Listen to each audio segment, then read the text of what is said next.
सबसे इम्पोर्टेंट या difficult question जो आता है वो आता है सिग्निफिकेंस ऑफ मीनोपॉज। ये जो क्वेश्चन है ये अर्लियर पूछा जा चुका है, यूपीएससी ने इस पे क्वेश्चन ऑलरेडी पूछ चुका है।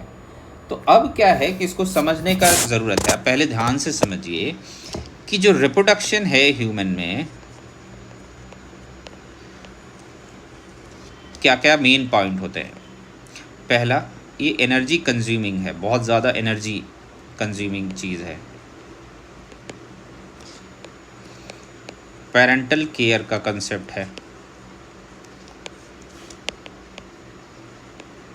हेल्दी स्पर्म प्लस ओवा, इंट्रा स्पेसिफिक स्पेसीज कंडीशन। अब ध्यान से समझिए, अब सर्वाइवल ऑफ फिटेस्ट की थ्योरी क्या है। अब ध्यान से देखिए, एनर्जी बहुत कंज्यूमिंग है, ठीक है। अगर कोई वोमन बहुत लेट एज में प्रेगनेंसी लेती है तो उसके बॉडी में उतना स्ट्रेंथ और ये एनर्जी नहीं होगा कि वो प्रेगनेंसी को सरवाइव कर सके और सही से उसको बर्थ दे सके।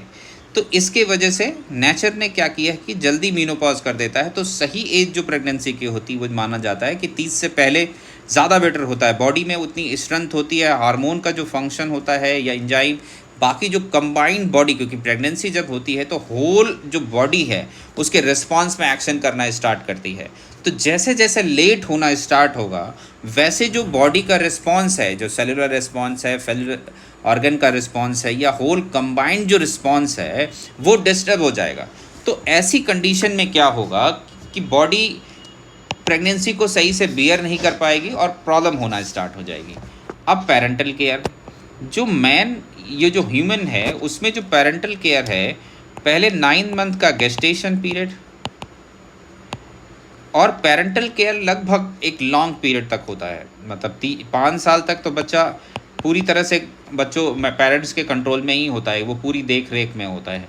तो ये जो इवोल्यूशन ऑफ पेरेंटल केयर हुआ है तो उसमें भी ज़रूरी है कि अगर मदर केयर की पेरेंटल केयर जो ह्यूमंस में है बहुत ही ज़्यादा हाईली इवॉल्व है। आप 9 मंथ का गेस्टेशन पीरियड देखिए, 9 मंथ का गेस्टेशन पीरियड देखिए, उसके बाद बच्चे का पूरा जो डेवलपमेंट है, ठीक है, वो जो उसका फिजिकल डेवलपमेंट, उसका जो केयर है, लगभग अगर ह्यूमन देखेंगे ना तो वो पूरा डेवलपमेंट लगभग 5 to 6 ईयर, जब तक वो चलना या सोसाइटी के साथ इंटीग्रेट करता है, उसके साथ साथ जो सोशियोलॉजिकल डेवलपमेंट हुआ है, लगभग जब तक वो सोसाइटी में इस कंडीशन में नहीं पहुंच जाता कि वो सरवाइव कर सके, ठीक है, वो चाहे अपनी स्किल बेस से हो, चाहे उसका फिजियोलॉजिकल बेस से हो या उसका मेंटल डेवलपमेंट हो। तो उस तरह से अगर ह्यूमन में पेरेंटल केयर अगर आप देखेंगे तो जो बहुत ही लंबे समय तक केयर में रहता है। तो अगर ये सपोज करिए वोमेन जो मदर है वो बहुत लेट एज में होगी तो जो प्रॉपर जो पेरेंटल केयर एक नीड है वो फुलफिल नहीं हो पाएगा।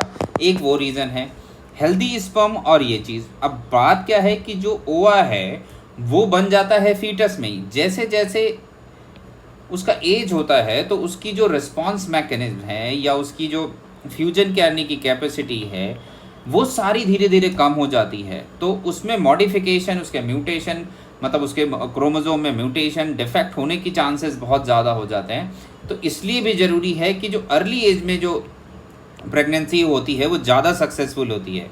और फिर इंट्रा स्पेसिफिक कंडीशन, आप समझ करके देखिए,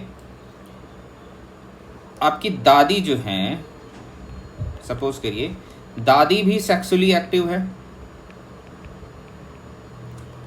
और आपकी मदर भी सेक्सुअली एक्टिव है,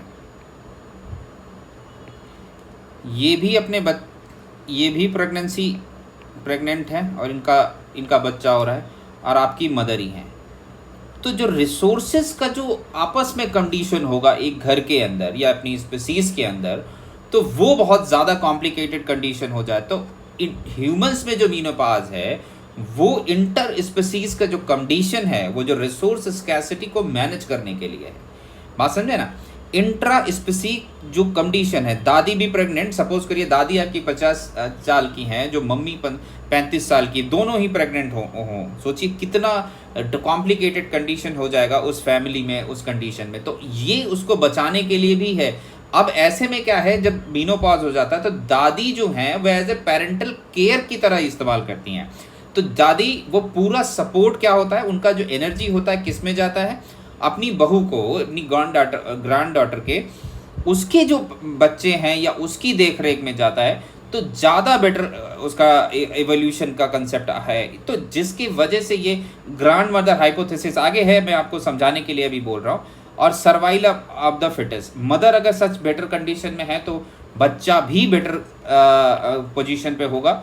ये सर्वाइवल ऑफ फिटेस्ट का जो कंसेप्ट है ये उससे रिलेटेड है। तो क्यों मेनोपॉज होता है, ये उसका जो लॉजिक है ये यहाँ से आता है। सिग्निफिकेंस क्यों ह्यूमन में इवॉल्व हुआ है वो इसका रीजन है। Survival of the fittest theory, this hypothesis suggest that younger mother and there offspring have chances of survival older and mother and their children. Young mother generally are healthier, fertile, have a better physical capacity to care their children. यही सारा चीजें, this evolutionary advantage might have a natural section where older women who might face difficulty in reproduction eventually cease reproduction altogether. High cast of reproduction, मैंने आपसे बात ही किया है कि बहुत ज़्यादा हाई रिस्क ऑफ कॉम्प्लिकेशन ये सारा होता है। तो इनिशियल एज में आराम से बियर किया जा सकता है। आगे को क्या पॉइंट है, ऑट्रोपी ऑफ सेलुलर सेल्स, पॉलिकुलर सेल, वो मैंने बता दिया। ये ग्रैंड मदर हाइपोथेसिस वाला जो कंसेप्ट था वो मैंने आपको बताने का कोशिश किया था। उसमें क्या है, this hypothesis posed that menopause evolved to allow older women to invest time and resource in caring their grandchildren rather than continuing to bear the children themselves. By supporting their daughter and grandchildren, post-menopause women can increase the survival chances of their existing genes, thereby indirectly contributing to continuation of their genetic lineage. तो ये factor, grand mother hypothesis, ये एक important factor है। Avoiding productive conflict in human generation, अगर ये वही मैंने दादी और बहू का वाला कंसेप्ट बताया, अगर एक ही घर में सारे ही होंगे तो इंट्रा स्पेसिफिक कंडीशन स्टार्ट हो जाएगा। हार्मोन बैलेंस भी होता है एज के साथ। Socialization, role of older women in human society often since for reproduction to social and care giving roles. Post menopause and women frequently take an important social role, care advisor and leader, ये सारा।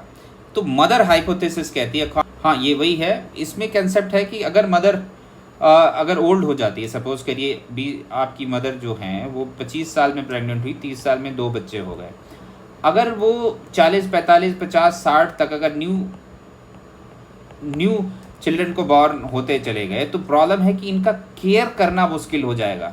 और care करना मुश्किल होगा तो इनका success ratio, survival rate कम हो जाएगा। फिर तो इस कंडीशन में क्या माना जाता है, यंगर वुमेन एक स्टेज पे रिप्रोडक्टिव एक्टिविटी होगा और उसके बाद क्या होगा कि वो इनके सर्वाइवल पे ध्यान देगी, इनके इवोल्यूशन या इनके जो प्रोडक्टिविटी है, इनके डेवलपमेंट पे ध्यान देगी, जिसकी वजह से इनका जो जीन प्रोग्रेशन है, ये अपने जीन को जो प्रोग्रेस करना चाहते हैं वो इजीली हो जाएगा, बजाय कि नंबर ऑफ चिल्ड्रन का ज़्यादा तो पहले क्या सर्वाइवल रेट कम होता था, इसलिए जैसे अगर आप जाएंगे लोअर ऑर्गेनिज्म में, वहाँ पे लार्ज नंबर ऑफ एग्स होते थे, क्योंकि वहाँ सर्वाइवल रेट बहुत कम है, वहाँ पेरेंटल केयर इस तरह का चीज़ इवॉल्व नहीं हुआ। मगर जैसे जैसे आप पेरेंटल केयर देखेंगे इवॉल्व हुआ है, नंबर ऑफ चिल्ड्रन या जो फ्यूजन है या फर्टिलाइजेशन है या इन्फेंट का है, उनका नंबर कम हो गया। उसका रीज़न यही है कि एनर्जी बहुत ज़्यादा लगता है और उसको हर जो ह्यूमन है या कोई भी एनिमल है वो चाहता है कि अपना जीन उसका प्रोग्रेस हो, one generation to another generation. तो यहाँ पे अगर ओल्डर मदर अगर अपने जीन को जो ऑलरेडी बॉर्न हो चुका है उसकी केयर और सेफ्टी में अगर लगाएगा तो ज़्यादा बेटर है। Increase risk of still burn, birth defect, ये सारा। तो ये है मीनोपॉज का सिग्निफिकेंस, क्यों इवॉल्व हुआ है मीनोपॉज बॉडी में, ये है इसका रीज़न। ठीक है, तो ये आपका हो गया मीनोपॉज का चैप्टर। अब हम इसके बाद आपसे डील करेंगे क्वेश्चन आंसर कैसे इसमें करना है। ठीक है, थैंक यू।